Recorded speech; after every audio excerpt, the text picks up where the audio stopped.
Toate femeile sunt frumoase. Era o emisiune realizată la Muștel TV în perioada 2002-2004, cu ajutorul unei femei pline de talent, de căldură și de eleganță, Doinița Miculescu.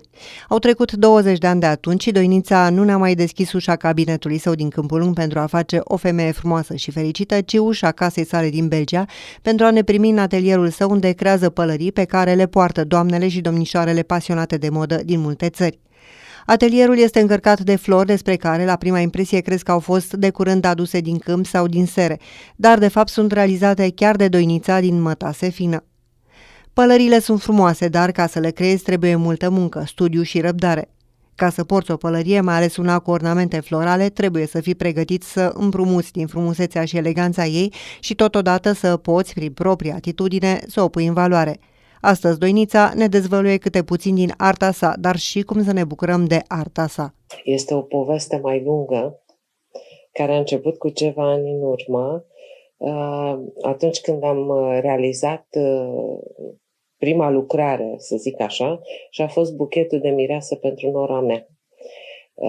La îndemnul ei și a fiului meu am prins curaj și am început să realizez întâi flori de mătase, din mătase naturală, pentru că am descoperit în Belgia că există zona Belgia, Franța, Olanda, unde cu timp în urmă se punea foarte mare accent pe aceste accesorii lucrate manual. Și între timp mi-am achiziționat multe instrumente specifice, dar vintage, și am început să trec de la o etapă la alta. De la flori am ajuns la faza de pălării. Ca să facem așa o mică introducere, se pleacă de la bucata de material. Bucata de material, mătasea, care este foarte fină și care trece prin foarte multe etape până când ajunge în stadiu de floare, începând de la rigidizarea materialului, decuparea lui, pictarea și apoi totul se asamblează. Și depinde de imaginația, de dorința de a ajunge cât mai la toate detaliile a fiecărui artist. Există fascinator. Și asta înseamnă un accesoriu de prins în păr. Care accesoriu? Avem aici, mai la îndemână. Vine și completează ținuta. Și este în funcție de îmbrăcăminte, în funcție de coafură, de forma feței, se ține cont de absolut tot. Este ceva personalizat. Dar în ceea ce mă privește, niciodată nu pot face două piese la fel. Pentru mine este imposibil. Făcând aceste flori, ele pot fi purtate fie ca accesoriu pentru o rochie, fie pusă pe umăr, fie pusă în talie la cordon, fie fixată pe o pălărie sau pur și simplu pe o banderolă și prinsă pe cap sau încorporată în coafură. Deci o simplă floare poate fi folosită în mai multe variante în funcție de evenimente. Vopsirea este un fel de pictură care vine să împodobească toată floarea, indiferent de forma ei, culoarea își spune cuvântul. Fiecare petală, după ce a fost decupată, ea este vopsită, sunt vopseluri speciale pentru mătase, dar există o tehnică prin care poți să scoți diversele nuanțe pe aceeași bucățică de material. Este o întreagă tehnologie. Fiecare petală este luată la prelucrat de mai multe ori, începând de la tăierea cu un anume tip de foarfecă, vopsirea care înseamnă petală cu petală, lipirea care înseamnă petală cu petală, până când iese ceea ce vedem. Sunt anumiți timpi care trebuie respectați. Poate să dureze și 3 zile și 4. Pentru că atunci când se realizează o pălărie, există materialul care este special pentru pălării și el vine pus pe matriță, trebuie lăsat să se usuce, că este dat cu substanță pentru rigidizare. Trebuie să respectați timpii fără a fi forțată uscarea.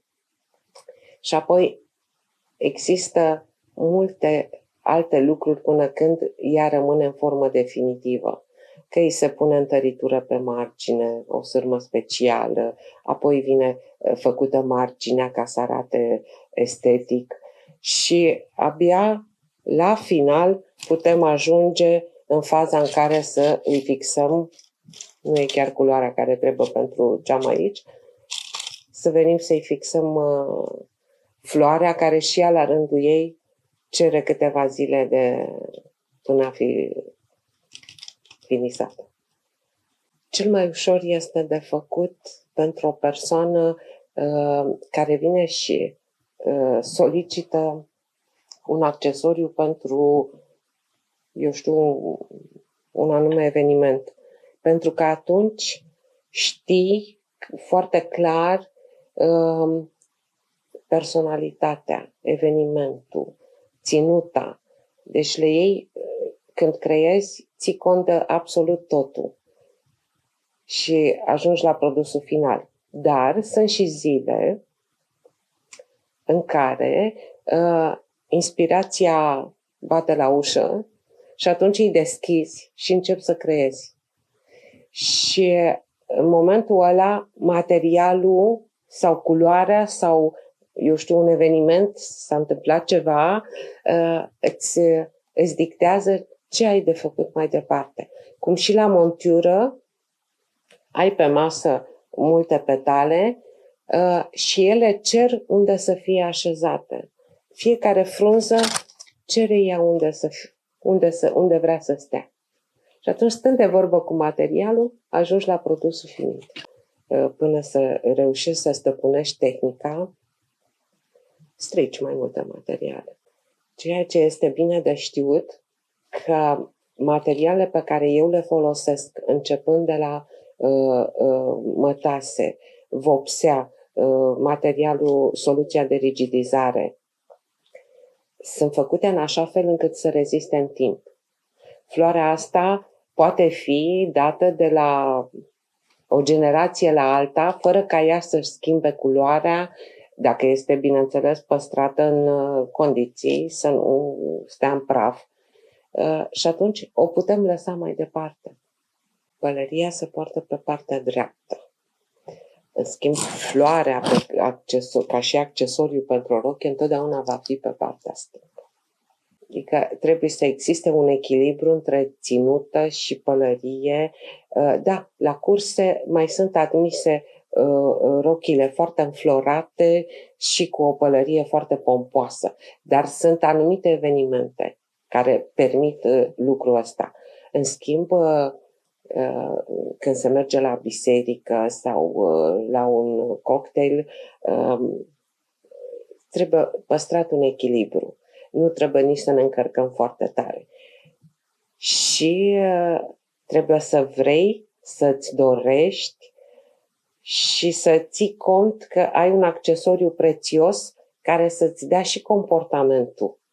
Să ai și comportamentul adecvat ținutei. În țările unde avem de-a face cu monarhie, este obligatoriu.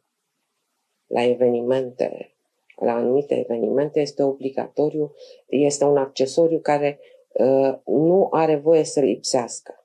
Și aici discutăm de designeri consacrați care vin și spun cuvântul și pentru ținută și pentru accesorii Iar în momentul în care trecem la partea stradală, aici totul este discutabil. Sunt foarte multe de spus. Depinde, sunt evenimente stradale unde chiar poți să pui absolut orice. Depinde de tema evenimentului. Asta dirigează cealaltă latură. Sau discutăm de pălăria ca accesoriu pentru protecția solară. Și aici iarăși ne permite să folosim în funcție de temperament. Dar tot așa, bunul simț trebuie să-și spună cuvântul într-un punct.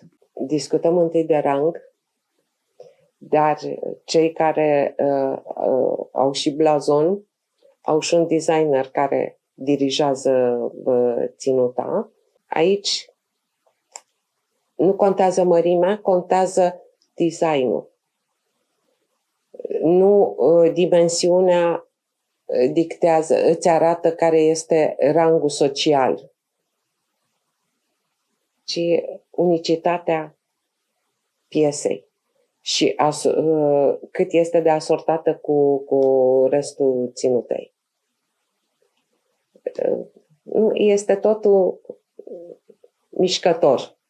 Purtătorul, dacă are înțelepciune să se lase pe mâna unui designer care știe să îmbine totul, este perfect. Dacă încearcă el acasă, asta îmi place și mi-o pun așa, rochea asta mi-o pun așa, s-ar putea să dea kicks. În momentul în care simți că poți să faci astfel de lucruri, începi să studiezi, să te documentezi, iar atunci când întâlnești persoanele care fac același lucru, vorbești aceeași limbă, știi să pui întrebările, oamenii în domeniu sunt extraordinar de deschiși să te învețe, de cele mai multe ori contra cost, dar mi se pare corect să vinzi niște secrete. Și de ce se întâmplă lucrul ăsta? Pentru că dacă au fost perioade în istorie când au fost foarte trendy accesoriile pentru și pălăriile și așa mai departe, lucrurile s-au stins pe parcurs. Însă sunt foarte multe persoane care vor să readucă, poate nu la același nivel cum au fost, dar să readucă tot meșteșugul ăsta, care mie mi se pare deosebit. Concurența este foarte subtilă. Nu, plus că majoritatea lucrează, merg pe varianta unicat. Însă foarte tare, foarte dezvoltat și foarte trendy, toate lucrurile astea sunt la Londra. De acolo se dă ora exactă. Însă prin acele asociații care sunt înființate în diverse țări, începem din ce în ce să colaborăm mai bine unii cu alții. Avem reviste în care produsele apar din toate țările înscrise în asociație și o chestie foarte interesantă, pe 7 aprilie a fost parada pălăriilor în foarte multe orașe din țările unde au tradiție pentru pălării și anul acesta a fost și Bucureștiul pe listă. Am văzut că s-a făcut și acolo. O chestie extraordinară. Pentru că belgienii și olandezii cu care colaborează de mai bine de 10 ani nu înțeleg noțiunea de doină, atât de românească, și nu puteau să-i pronunțe numele corect, Doinița, a devenit Donia Star, care acum este un brand extrem de apreciat în lumea accesoriilor de modă. Atunci când îmi spuneam numele, încercam să evit diminutivul, care este de fapt în acte, Doinița. Ar fi fost foarte greu pentru belgieni să pronunțe Doinița. Și am zis Doina. Și întotdeauna m-am recomandat Doina la început când am venit. Puțini reușeau să spună Doina. Tot timpul se spunea Donia. și am acceptat Donia fără niciun fel de problemă. Iar atunci când am înființat firma și am început activitatea, am spus ce e ușor de pronunțat pentru belgieni, Donia. Deci trecem de la Doina la Donia. Și așa a apărut Donia. Donia Star există și pe site-urile de vânzări, numai că site-urile de vânzări pe care eu le folosesc sunt pentru Franța, Belgia, Olanda, Germania și Luxemburg. Nu știm niciodată ce evenimente putem organiza și în România și m-aș bucura foarte tare. M-aș bucura chiar să am și cui să predau niște cursuri să învețe tehnica asta, care mie mi se pare fantastică. Nu numai că poți să creezi ceva, dar și tu ca persoană poți să te relaxezi, migălind fiecare lucrușor, care la final dă un anumit farmec unei ținute. La începutul lunii mai, una dintre pălăriile Doiniței a făcut parte dintr-un important eveniment internațional de profil organizat în Olanda, la Castelul Arsen, unde, după serioase evaluări făcute de către specialiști coordonați de legendarul designer englez de pălării Stephen Jones, au fost alese din sute de propuneri de design venite din întreaga lume doar 50 pentru a fi prezentate în cadrul unei gale și a unei expoziții. Fiecare participant a primit într-un plic o temă. Cu anul acesta a fost Carpe Diem și motiv floral și floarea care a ajuns pentru mine a fost laleaua. Și am căutat să realizez lalele care să se apropie cât mai mult de forma naturală. Și am pictat chiar lalelele mele din grădină, le-am pictat pe pânză și le-am realizat cât am putut eu de natural. A fost o provocare cu mare plăcere. Sunt destul de emoționată, abia s-a încheiat evenimentul. Emoțiile au fost foarte mari să văd lucrarea expusă, purtată de un manechin. Și mai ales că au fost foarte multe lucrări extraordinar de frumoase și bune și din toate colțurile lumii, ceea ce îți dă o emoție deosebită. Pentru mine este foarte importantă participarea și acceptarea. Din 50 de participanți, cred că 45 sunt profesioniști cu vechime și ateliere serioase și mi-am permis, am îndrăznit ca să văd locul unde mă situez. Pentru Donia Star de astăzi urmează o vară încărcată, pentru că pălăriile sale au fost cerute în cadrul unor evenimente ce vor avea loc în Franța și în Italia și cu siguranță creațiile ei vor avea din nou succes. În fiecare pălărie, în fiecare floare va fi însă întotdeauna ceva special, izvorât din Doinița, care, atunci când se plimba pe bulevardul copilăriei din Câmpul Lung, se oprea să admire o vitrină cu totul și cu totul specială. Vreau să spun o chestie. Mi-am amintit în momentul ăsta. Când eram copil și mergeam la școală, treceam prin fața vitrinei la Măgeanu Pălării.